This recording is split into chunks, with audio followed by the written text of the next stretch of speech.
Olá, amado irmão, amada irmã, a paz de Jesus, o amor de Maria, o fogo, a graça, a unção do Espírito Santo. Que alegria, seja muito bem-vindo ao nosso desafio da Bíblia. Se inscreva se você ainda não está conosco, deixa o like no final, deixe também um comentário e compartilhe nas suas redes sociais. Mais um dia estamos aqui para lermos, meditarmos e rezarmos a palavra de Deus com toda a alegria do nosso coração. Estamos unidos e reunidos em um Deus que é Pai, Filho e Espírito Santo. Amém. Inspirai, Senhor, as nossas ações e ajudai-nos a realizá-las, para que tudo aquilo que fizermos comece e termine em vós. Nada para nós, Senhor, tudo para Ti, agora e para todos sempre. Amém. Proclamação do Evangelho de nosso Senhor Jesus Cristo segundo São João. Glória a vós, Senhor. Capítulo 18, versículo do 10 ao 12, que diz assim: Simão Pedro, que tinha uma espada, puxou dela e feriu o servo do sumo sacerdote, decepando-lhe a orelha direita. O servo chamava-se Malco. Mas Jesus disse a Pedro: enfia a tua espada na bainha. Não hei de beber eu o cálice que o Pai me deu?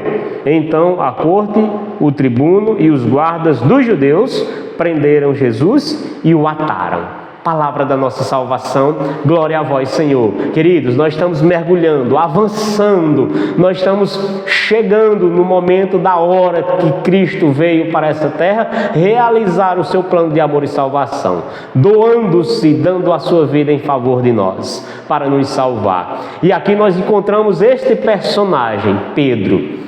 Então, esse personagem tão emblemático da Sagrada Escritura. E aqui nesse contexto, que se você não viu o vídeo passado, veja, para que você acompanhe todo o itinerário. Hoje entra esse personagem, que João é o evangelista dos detalhes. E ele vai dizer: Simão Pedro, que tinha uma espada, puxou dela e feriu o servo do sumo sacerdote, decepando-lhe a orelha. Ora, gente, interessante. Por que um dos apóstolos, um dos discípulos de Cristo Jesus, um daqueles que eram íntimos de Jesus, um daqueles que ele chamou, que ele formou, um daqueles que ele escolheu para ser o primeiro que iria dar continuidade à missão da igreja de Cristo aqui nessa terra, ele andava armado. Dá para você imaginar isso aí? E é interessante que Jesus sabia que ele andava armado e ele não pediu para Pedro se desfazer daquela arma. É interessante. E mais aqui também, gente, tem todo um contexto. Era uma região desértica, era uma região que havia saques de roubos e tudo mais, de ladrões, de bandidos. Então aquela arma não era para ser usada de forma do mal, como forma de maldade, não. Era para proteção da pessoa. Hoje a gente vê um contexto na sociedade brasileira, né?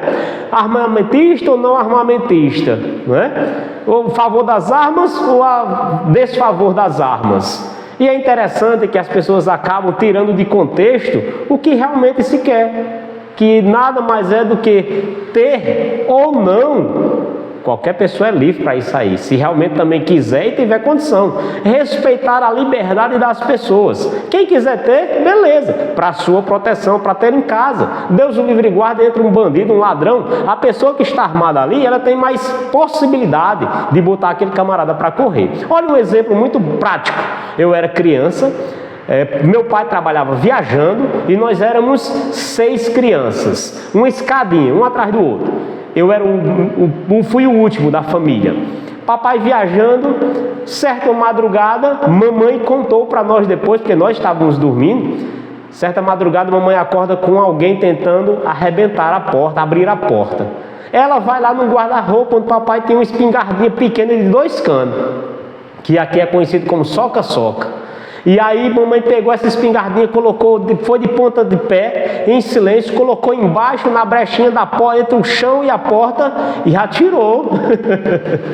E ela viu na hora, escutou, quando a pessoa que estava ali tentando entrar, tentando arrombar a porta, ela correu, né? Agora imagina comigo, se por acaso esse camarada, essa pessoa, não sei, tivesse entrado dentro de casa, o que poderia ter acontecido? Uma mulher nova dentro de casa, com 6 crianças, 2 homens e 4 mulheres, o que poderia ter acontecido?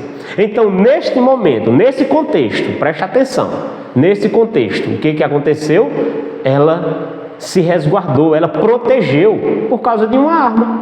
né? Então, uma arma nesse sentido, sendo bem usada, ela serve para proteção, né? Eu particularmente não sou a favor, nesse contexto que a gente vive de sociedade. Eu não tenho arma, eu não possuo arma.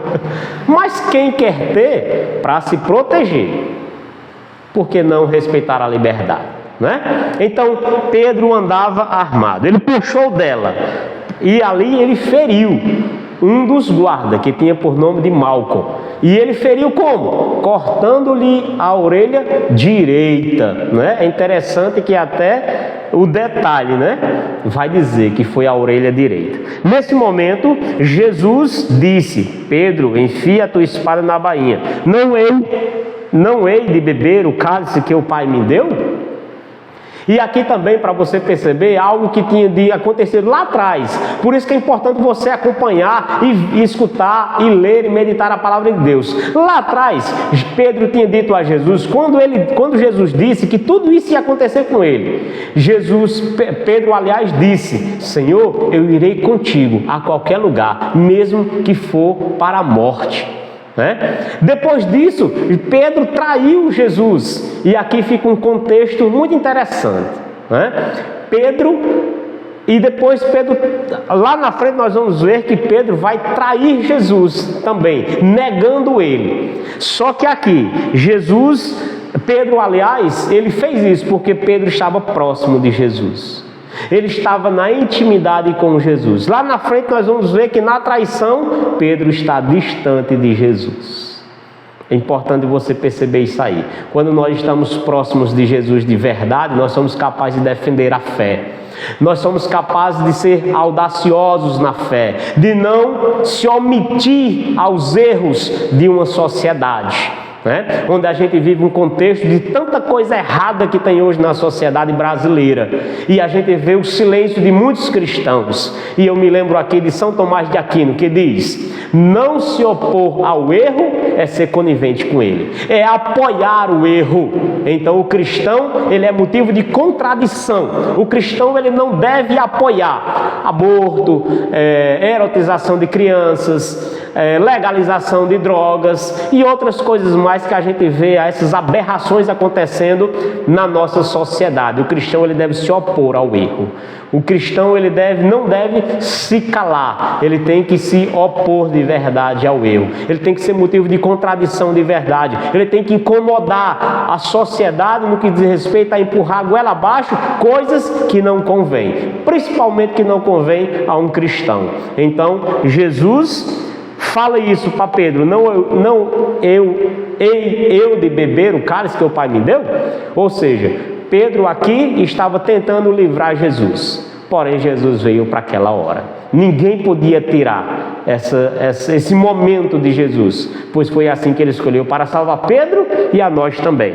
E no versículo 2 ele finaliza: então a corte, o tribuno e os guardas dos judeus prenderam Jesus e o ataram, ou seja, amarraram Jesus. Jesus foi amarrado por cordas e correntes e foi levado para ser julgado. No vídeo de amanhã nós já vamos ver esse itinerário e nos próximos também. Façamos a nossa meditação interior.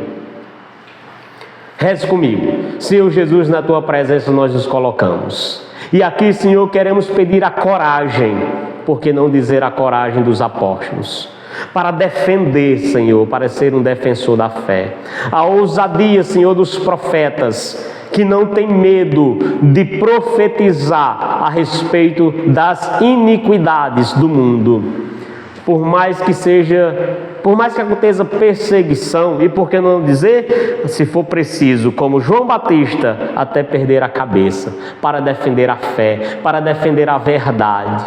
Senhor Jesus, dá-nos a graça de sermos esses combatentes na fé, de sermos esses defensores na fé, de se opor, Senhor, a todo erro que a sociedade venha tentar imprimir no coração das crianças, dos jovens, dos adolescentes, dos casais, das famílias. Senhor Jesus, dá-nos a graça de sermos opositores nesse sentido, de opormos sempre ao erro.